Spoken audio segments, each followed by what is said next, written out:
Come on in, join Mills's day. It's vlog magic in every way. Boo! Okay, welcome to the 3rd of December. It is day 3 of Vlogmas. The good thing about Vlogmas, it helps me remember what day of the week it is, because I haven't been opening any advent calendars, so that's keeping me a little bit organised. So, today I have a man coming to service the boiler. So fingers crossed nothing goes wrong with the boiler, because I don't really want to be spending money on it this time of year. I also have probably about 10 pages left of Marry Me by C.R. Jane, so I'm going to read that first this morning, give you a review, pick my next book, which I think I might have already decided which one I'm going to read, talk you through that, and then read my advent. I'm sorry, I haven't got an advent. I have my advent book. I can't really complain. I just didn't fancy like a chocolate advent this year. So yeah, let's finish this off. I don't think I've got long left because I literally was at the bottom of this page, and then let's go.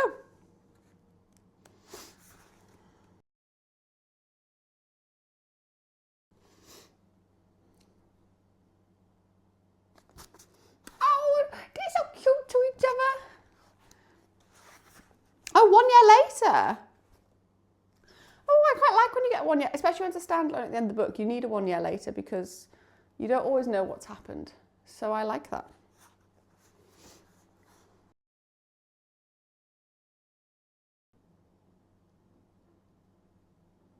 Aww, that was such a good book. Okay, thoughts and feelings.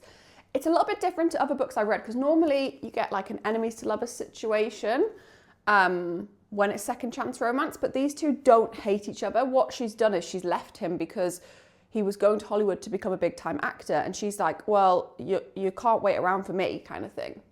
So it's not the same as like they've fallen out or he's cheated or whatever. He's never been with a girl before her or after her. So when he like comes back to get her, he's like, it's only you, Natalie, it's only ever been you. Easton Maddox, you are a creature. The spice is really fun. There's a bit of trauma with her father. They tell you on the synopsis that her father comes back, but it does take quite a while in the book for him to come back. And when he does, my gosh, does that man walk in badly. So yeah, I would say 4.25 stars for this one.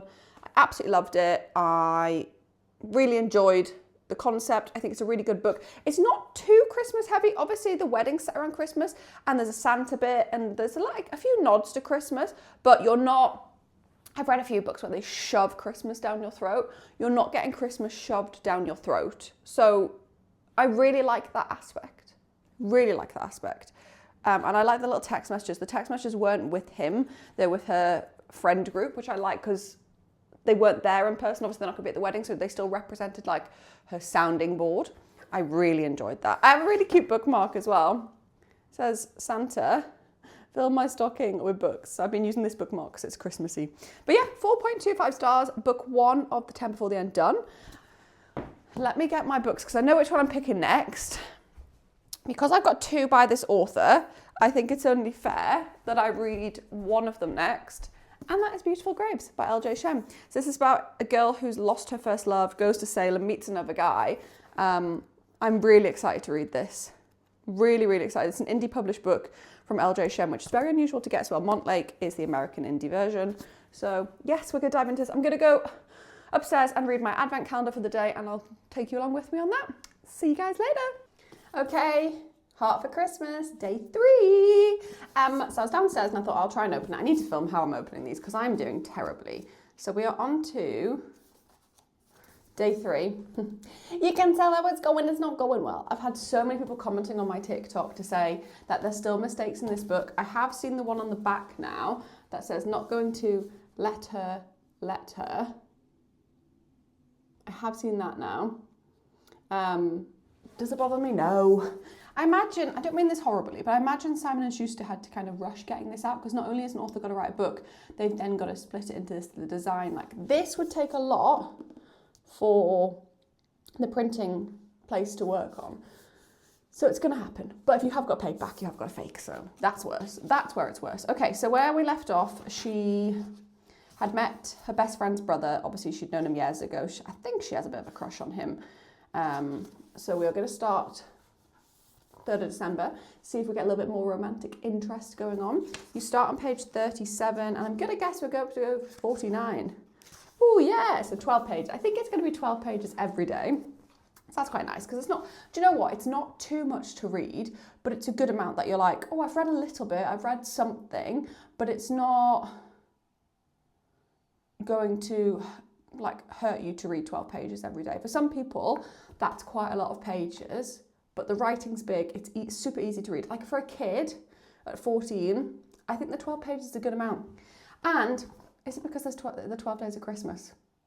Maybe there's also like a little Christmas nod there. So let's dive in and see what happens. Let's see where we go with April's story.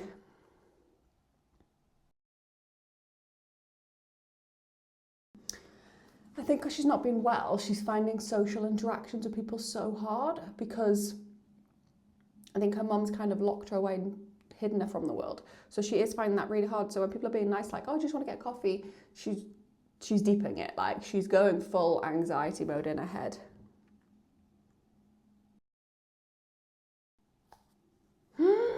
Augustine has spoken to this guy called Jimmy and told her that she's got a few health issues. Augustine's definitely the romantic interest. Sorry, Jimmy, but April and Augustine.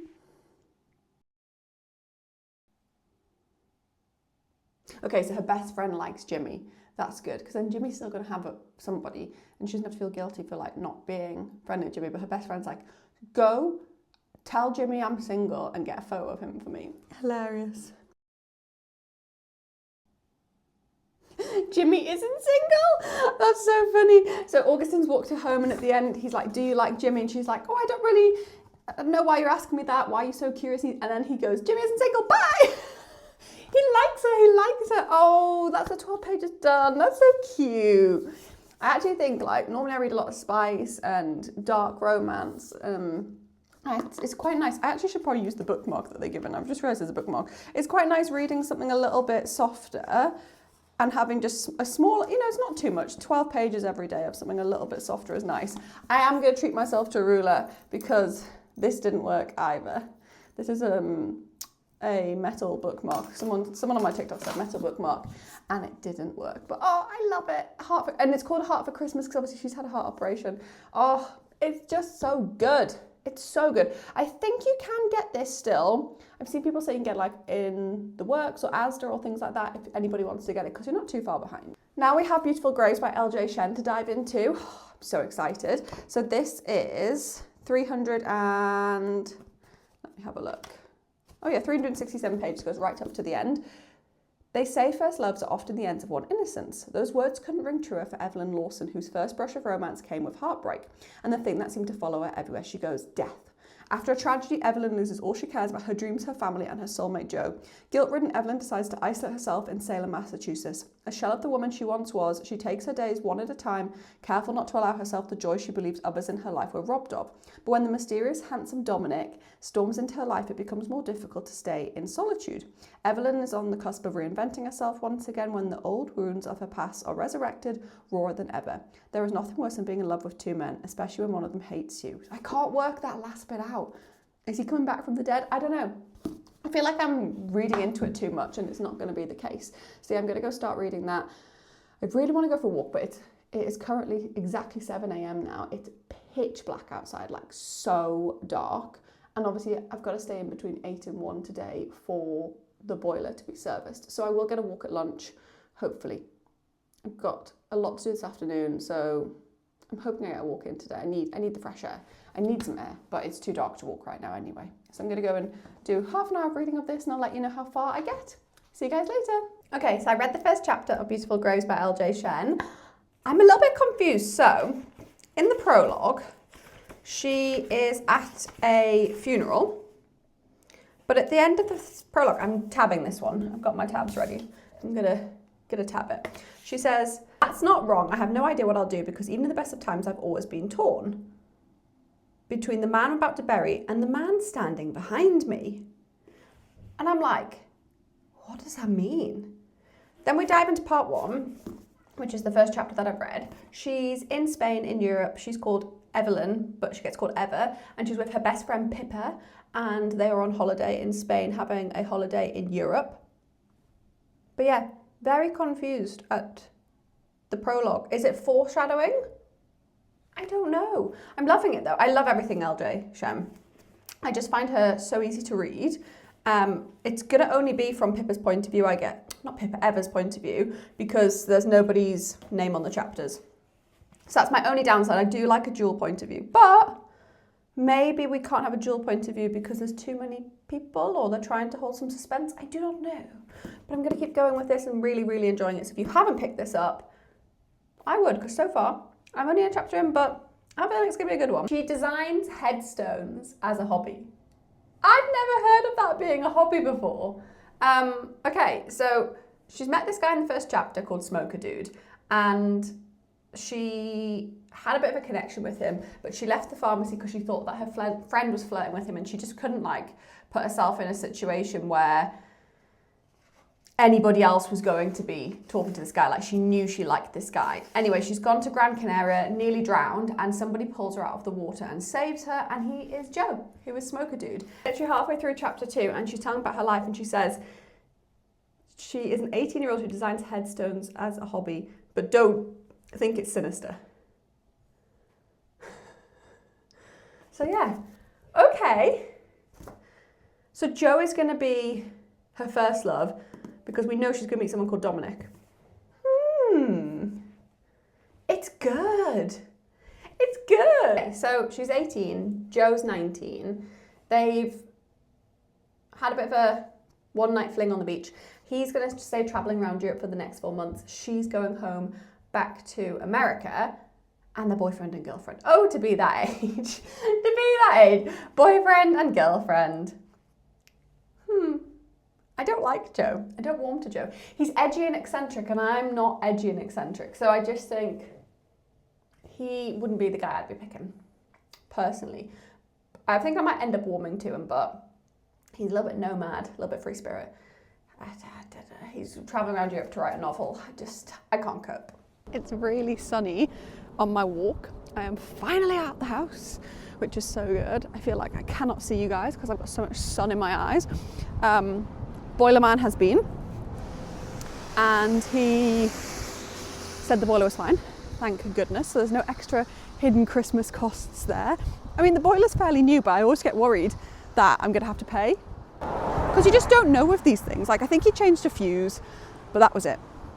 Like, such a small thing in the grand scheme of things. So yeah, just take myself for a lunchtime walk just to get some fresh air, because it's crazy that it is December and I'm wearing a gilet and not a coat. Like, it's chilly and I've got my hat on because I get earache, but it's not icy, it's not cold. I remember this time last year running and slipping on ice so much, so I'm glad that the weather is okay. It's so nice to be outdoors. I finished Marry Me, obviously you saw me finish that. I've just posted my review for that on TikTok, so hopefully you guys liked it. But yeah, I'm gonna go and enjoy the sun. The only thing I'm trying to do today is avoid going anywhere near my high street, because I will want to go into Costa Coffee and get a gingerbread latte or a Terry's chocolate orange hot chocolate, and I don't need one every day. That's what I'm telling myself. They're a treat, and I haven't done much walking today, and I've been mainly in the house because I'm obviously having to wait for the man to come to service the boiler. So tell myself I don't need it today, but I am going to go back and make a salad for lunch, and that's going to be tasty. So I'm like, you do not need it. Walk around the park, have some fresh air, and then maybe tomorrow you can have one, or Friday, because I'm going to go shopping on Friday. There's also something nice about getting a hot drink when you're going shopping. Okay, I have had another parcel, and I'm guessing this is from Harper, and it's another Black Friday one. So let's see. Yay! Okay. First thing I picked up was Lucky Break by Charlotte Crosby. I'm a Geordie, and in case you can't tell by the accent, I love Charlotte Crosby so much. She was on Geordie Shore. In case you don't know who she is, that's who she is. And this is her spicy romance. I want to say it's Friends to Lovers. It's the first time she's written a book that isn't like a biography. So I'm very excited to read that. That was on such a good price in the Black Friday sales. I also picked up, ooh, yes, 7 Reasons to Murder Your Dinner Guest by KJ Whittle. So this is about people who have gone to a dinner party and they just are given like a date or a time when they're going to die. And then when the first person does and the second person does.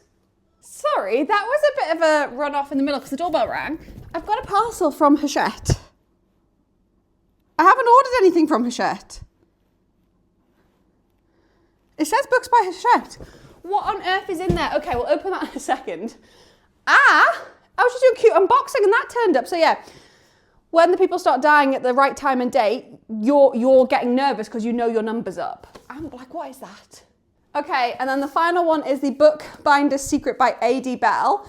This is set in 1901, about a bookbinder, and it's like a historical fiction, I think. Ooh, it's cute. Very cute. So yeah, I do love a historical fiction. Just something a little bit different because I'm going to take some of these up to my parents' house for Christmas. So just something a little bit different to read. Okay, now I'm going to open the Hachette box. Let's see what's inside. Okay, I've had a little look inside of the big Hachette box. I can't tell you what it is just yet because I need to film a video. It's so exciting. I'll be posting it on my TikTok and Instagram. So you'll have to keep an eye out for that. But if you are a little bit of a Harry Potter fan, yay! Okay, see you guys later. It's the end of day 3 of Vlogmas. I am on to chapter 9 in Beautiful Graves, which is 94 pages. Add that to my 12. That is, oh, my maths, 106. Why could I not do that? Add another 10, that's around 116 pages read for the day. I'm really enjoying this book. Something's happened, her mum's not alive anymore and she blames herself for it. And she's met this new guy called Dominic. Joe isn't dead, her mum's dead. She just never saw Joe ever again. So when I'm thinking somebody's died, it's not, I don't think it is Joe. I don't think Joe's dead because she still looks from everywhere. So yeah, I will see you tomorrow for day 4 of Vlogmas. Bye guys.